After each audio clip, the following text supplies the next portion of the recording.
आज मला स्वतःचंच कौतुक वाटतंय. चक्क लगेच दुसऱ्याच दिवशी मी पोस्ट करते आणि हे पहिल्यांदाच घडतंय. कारणही तसंच काहीसं खास आहे म्हणा. आज इतक्या ऊर्जामय जागी आणि ऊर्जामय लोकांसोबत दिवस गेलाय की काय सांगू.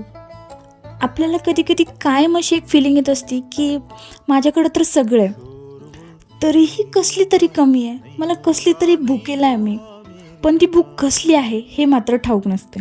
आज इति स्टुडिओच्या बहारदार आणि रंगतदार मैफिलीत सामील व्हायचा योग आला आणि ती भूक, ती कमी कुठेतरी पूर्णतास आली आहे असं वाटलं. इतिमधील प्रत्येक भिंत काहीतरी बोलत होती माझ्याशी, हितगुज सांगत होती आणि ऐकतही होती माझं. प्रत्येक भिंतीत एक जिवंतपणा होता. आणि माणसांबद्दल तर काय बोलावं, प्रत्येक व्यक्ती अनोळखी होता, पण म्हणतात ना, माणसाची कला माणसाला बोलतं करते. त्यांच्या कलेतून ते बोलत असतात. आजच्या मैफिलीत सगळ्या विषयांवर ओपन अप झालो आम्ही, म्हणजे अगदी वायफळ चर्चांपासून ते गंभीरातील गंभीर विषयांपर्यंत. या मैफिलीत गाणं होतं, सुसंवाद होता, दिलेल्या वाद्यातून एक आपसुकच आणि सहजच निघणारी धून होती, तीही एकमेकांशी सांगड घालणारी, बेधुंद करणारी धून. आणि त्यात दुग्ध शर्करा योग म्हणावं म्हणजे एक नव्याने मैत्रीण झाली, भाग्यलक्ष्मी. आयुष्य किती सहज आणि सुंदर आहे हे त्यांच्या अनुभवातून त्या सांगत होत्या. इतकं सॉर्टेड व्यक्ती आणि तेही या वयात. एक ठेराव होता त्यांच्यात.